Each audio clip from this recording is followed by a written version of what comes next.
This is a dangerous work of art. The BBC will only permit me to show it to you in slow motion. It consists of hundreds of flashing light bulbs, all pulsating at the speed of a human heart. They create dazzling patterns everywhere, even on the inside of the retina. I think this is like looking at a Monet painting or something like this. Because you close your eyes and then you see all these like colors in front of you, and it's becoming very impressionistic in a very straightforward way. And the only thing is that you don't see it in the traditional way by looking at it, but you see it by closing your eyes. So it's maybe one of the very few works of art that can best be seen with closed eyes. Holler belongs to a group of artists who are making a new kind of art. Some theorists call it relational. I think it could be a brand new ism.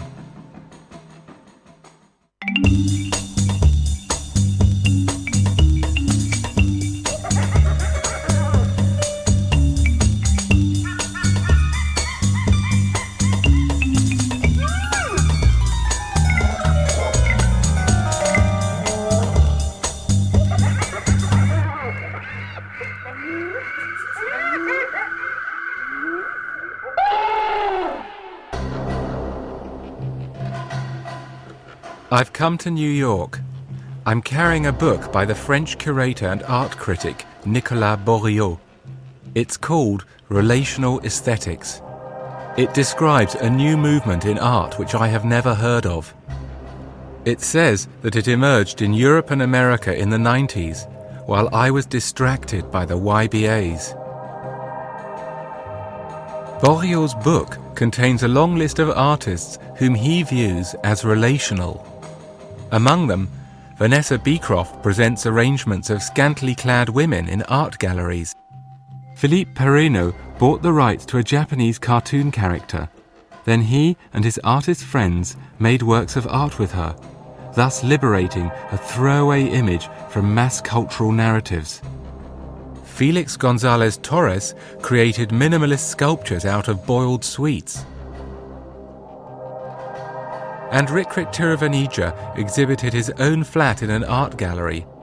Visitors came and cooked in his kitchen.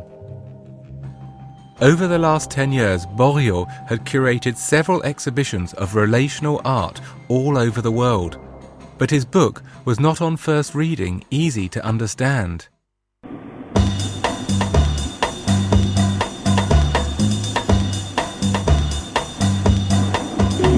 Artwork as social interstice. The possibility of a relational art, an art taking as its theoretical horizon the realm of human interactions and its social context, rather than the assertion of an independent and private symbolic space, points to a radical upheaval of the aesthetic, cultural, and political goals introduced by modern art.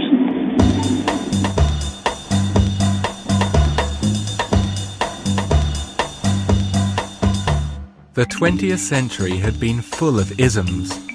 Impressionism, Fauvism, Cubism, Expressionism, Constructivism, Suprematism, Surrealism, Abstract Expressionism, Minimalism and Conceptualism, to name but a handful. But in recent times there'd been a disappointing lack of isms. I thought Nicolas Bourriaud's Relational Aesthetics could be the first ism of the 21st century, and I set out to test this hypothesis.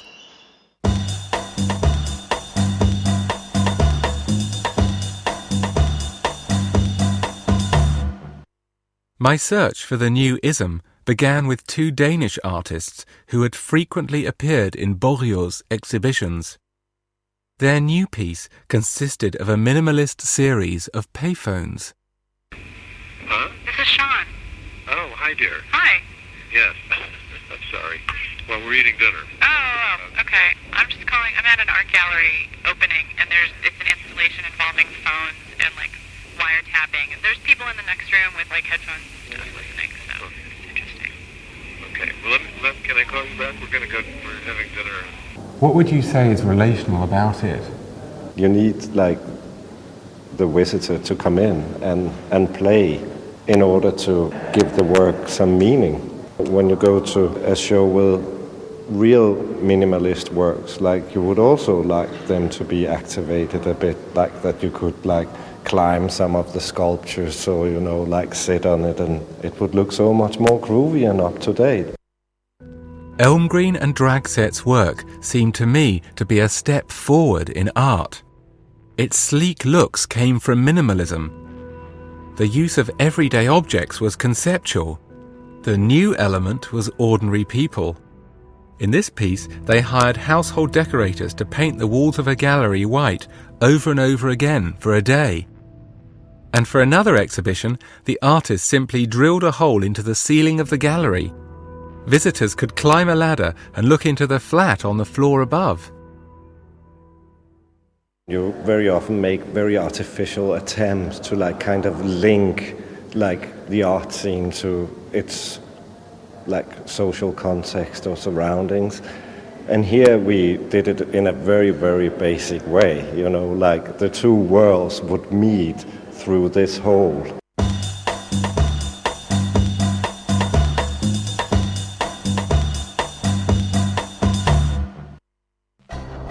Much to my surprise, this was a very difficult film to make.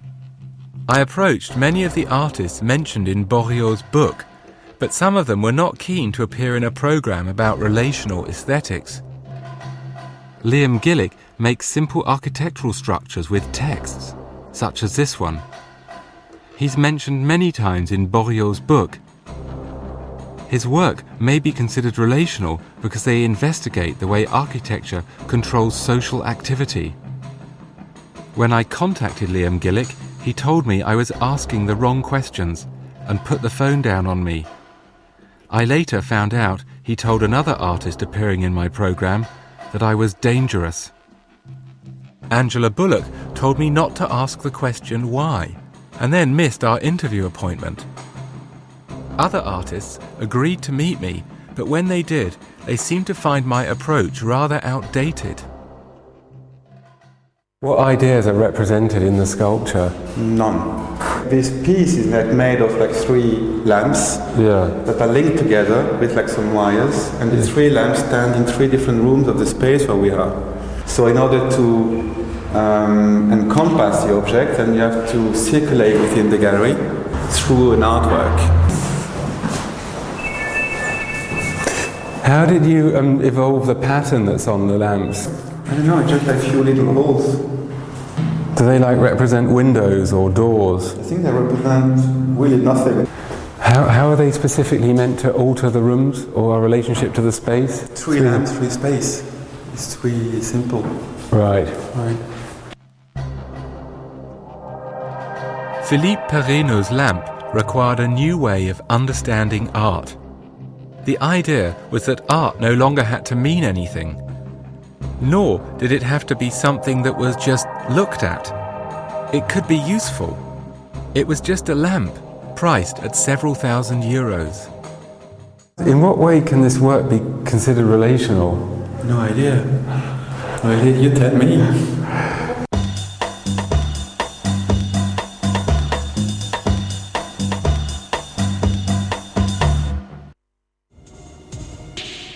All artists hate to be categorized, but the relational artists often worked together. Philippe Perrineux, Carsten Holler, Liam Gillick and Rik Tiravanija had even made a film together in which they attempted to express some of the ideas they share. My nightmare is walking through the woods in the snow, surrounded by people talking about how nice it is to be walking through the woods in the snow. Every person's nightmare is to be walking through the woods in the snow, with other people pointing out how nice it is to be walking through the woods in the snow, with other people pointing out how nice it is. Walking in the woods, surrounded by people pointing out how nice it is to walk in the woods, right, or something. Yeah. Surrounded by people. Yeah, exactly. It's a nightmare. Like the new thing, for example, now is like the eco-tourism and ecology. It's like you discover nature, but as a sort of like nice, harmless sort of like picture that we have to protect, right? Because it's already fucked up. I think that the apocalypse already happened, and we are all survivors. What was the apocalypse? I don't know, but it happened already. This film also shows the artists share a political viewpoint. Like every other ism of the 20th century, relational art is left-wing. The relational worldview is like the plot of The Matrix, but with capitalism instead of killer robots. Speculation is the genius of capitalism for finding new multiple forms of itself in a post-utopian world. That's why you get behavioural adjustments like casual Fridays, where you wear what you like to work. That's why you find pool tables in the middle of an office as a way to encourage open creative exchange.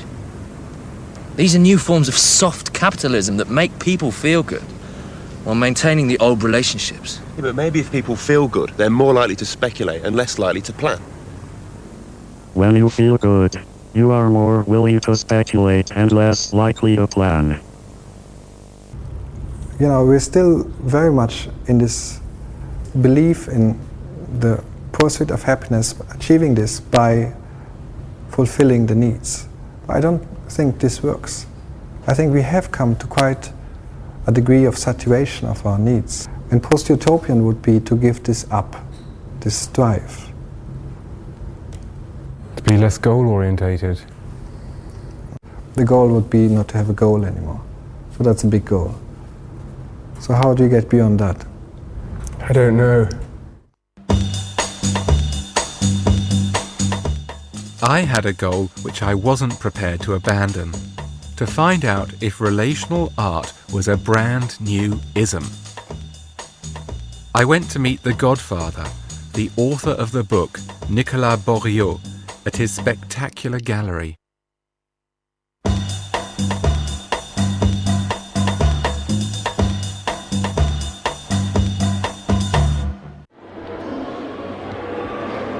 Bourriaud's gallery was full of relational works of art.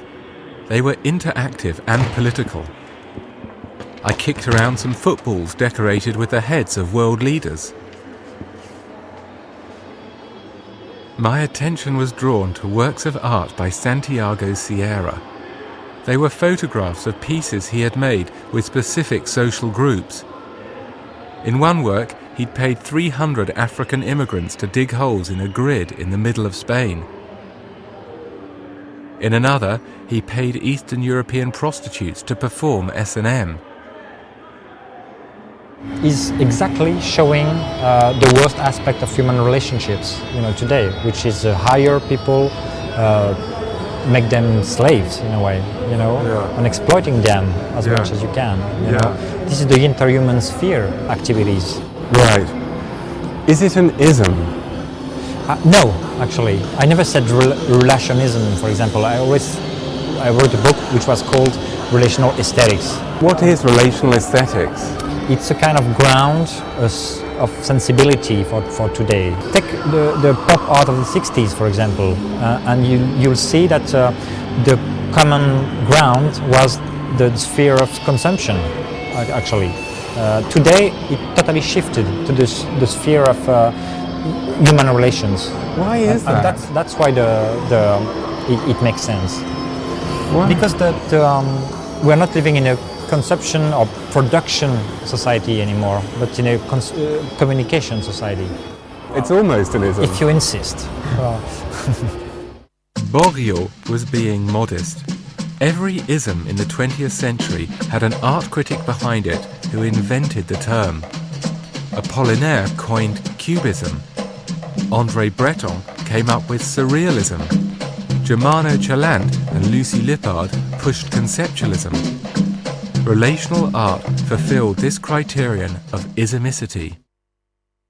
In the book, I was talking about 20 artists, actually, from New York till Tokyo, but now it's like spreading out. It's kind of impressive. Tell me this, do you think there'll ever be a day when there'll be post-relational works of art? I hope so, I now thought I understood relational art. It used minimal forms to make political statements. It didn't like global capitalism. It often related to the space in which it was exhibited. Sometimes it was useful. I think there's a relational work of art we can make right here in this space, which I discovered just before you arrived over here. Have you seen these? Look. I think this is very cast and hollow, but anyway, look. But you have to turn around.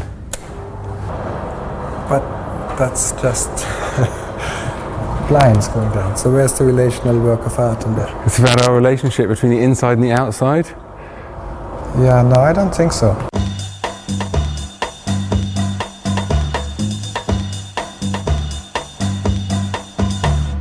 In Britain, there are artists who seem relational, but they aren't called relational. They are called art for networks. One afternoon, I joined a gallery tour. The works of art in this exhibition fitted into Nicolas Bourriaud's thesis of an art of human relations. If you follow these arrows, for example, in this kind of his schematic drawing, you can find out how it makes sense for him that brass bands have something to do with acid house and vice versa. One work in particular attracted my attention. Anna has for a long time been wanting to do this ice cream convention where she gets all the vans from around the UK, all the mobilers, and put them in Hyde Park, all on one day, a massive rally of ice cream vans. Okay. After the guided tour, I had the opportunity to run Relational Aesthetics past the man who invented art for networks. I hope there's more to it than me just picking anything out of the air and there being some affinity. I don't think it's like that. I think it's almost an ism. Maybe it's like a tendency, or there's obviously something in a lot of people's work that has an affinity with this idea of art for networks. So why didn't you call it relational art? Relational art is a weird one. I'm going to say networks instead of relational every time. It goes artwork as social interstice. The possibility of a network art, an art taking as its theoretical horizon the realm of human interactions and its social context, rather than the assertion of an independent and private symbolic space, points to a radical upheaval of the aesthetic, cultural and political goals introduced by modern art. You'd agree with that, wouldn't you? If I reread it and really considered it, then yeah, I agree to anything. The relationship between art for networks and relational art reminded me of previous relationships between global art movements and British artists. In the early 20th century, while Futurism, Cubism and Constructivism dominated European art galleries, British artists came up with Vorticism. The next day, I joined Anna Best as she researched her ice cream van convention. I think the future of mobiling is on a downward spiral. This is our little stock room. Why do you like that, Anna? It looks like an artwork. It's like an Andy Warhol. Now then, this is our little dairy. Why have you chosen to work in the medium of ice cream? Well, I suppose I'm looking at ice cream as a metaphor. It's not about the artist being in some way a magician making Magimix. It's more about how you put together the ingredients that are there already. And it's also time-based. It's got this kind of life to it where it melts and it's not there anymore. I'm really interested in art which isn't an object and which isn't there all the time, and so is ephemeral and time-based. So that's like ice cream. That's kind of So it's a metaphor for time and art. Does that make sense? Yeah. Absolutely. Like her relational European counterparts, Anna used everyday objects to make works of art. Instead of payphones, she had ice cream vans. Instead of adults, she had children. Like the Europeans, Anna's work of art would serve a political purpose. It would bring together oppressed ice cream van owners from all over Britain and give them a voice. It says here, the possibility of a relational art, an art taking as its theoretical horizon the realm of human interactions and its social context, rather than the assertion of an independent and private symbolic space, points to a radical upheaval of the aesthetic, cultural and political goals introduced by modern art. Is this what, are we in a relational work of art? Yeah. Did you know that you're a relational artist? Not until I met you. No, I didn't. No, I don't know. I don't know the terminology. Do you mind me calling you that? I think it's quite a good term. Relational. Yeah? Yeah. Why is that? Because, well, maybe compared with other terms that I'm thinking of, engaged practice or engaged or that's terrible. Even worse is socially engaged. Oh, I don't like that at Don't all. like it? No, that's not very good. So relational. And I don't think art for networks is going to catch on. Do you? No, I don't think it is. No, that's different. It's not punchy enough. Art for networks. But relational is kind of good because you could have, it sort of trips off the tongue, and you could imagine you could have cubism, phobism, surrealism, conceptualism, expressionism, minimalism, relationalism. Relationalism. Not sure. Relationism.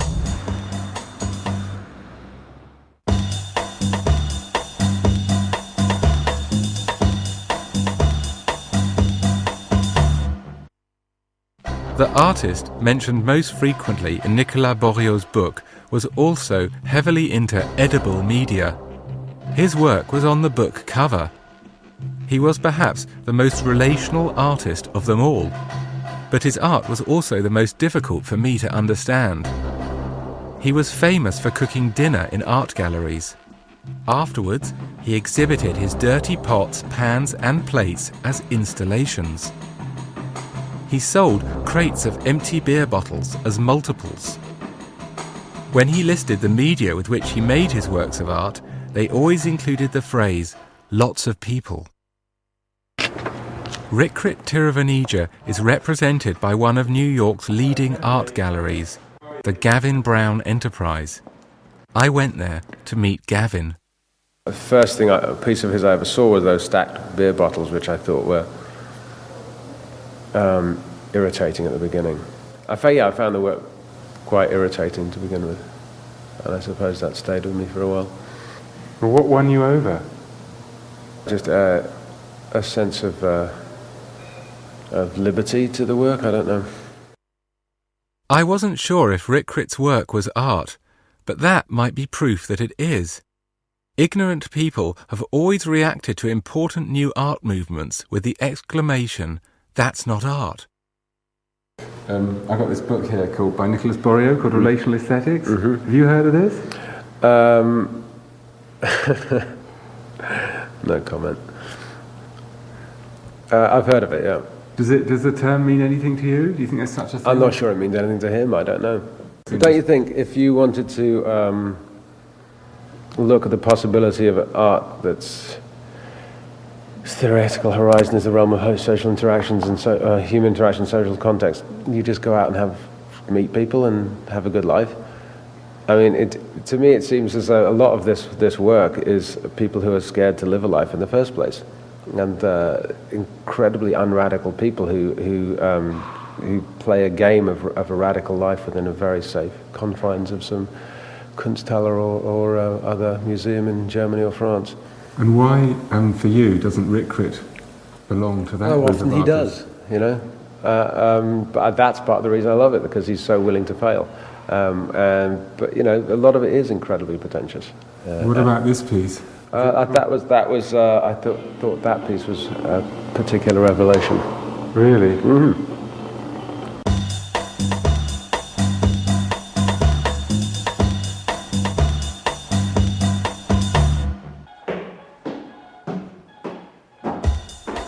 Gavin seemed concerned about the quality of relational art, but this was an issue I wanted to avoid.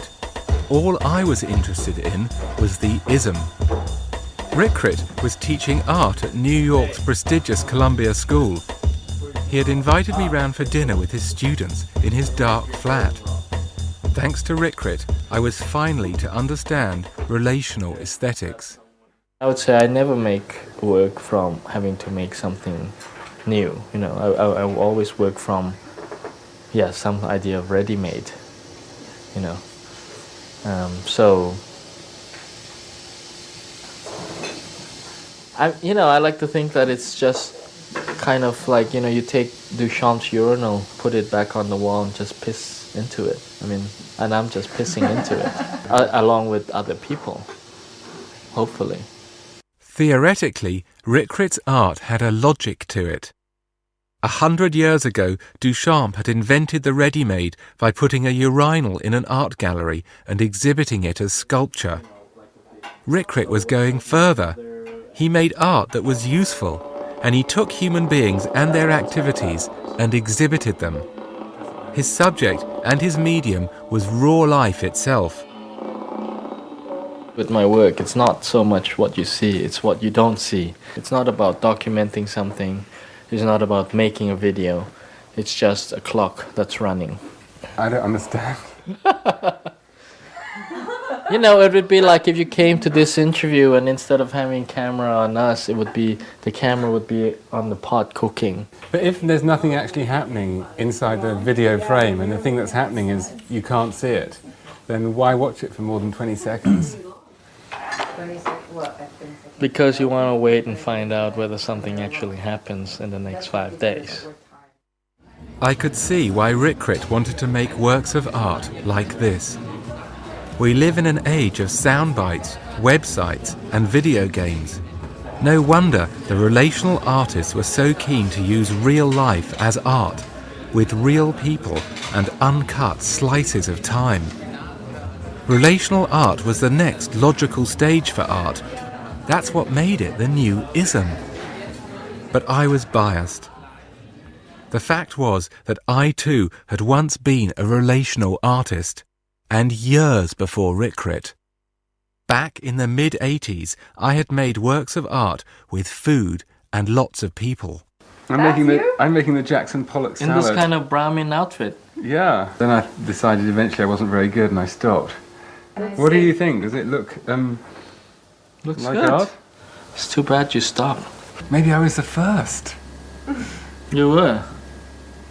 Or you just happened to have done it in the wrong place. Yeah, like Cambridge. Like Cambridge. I mean, who cooks in an art gallery in Cambridge? It's important to be at the right place at the right time.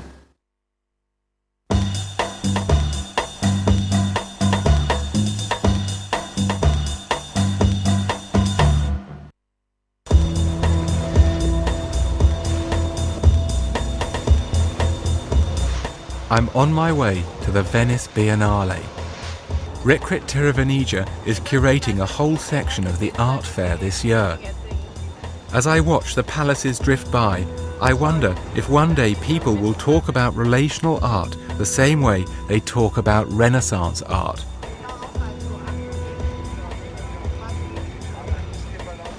Perhaps they will even refer to our age as the relation.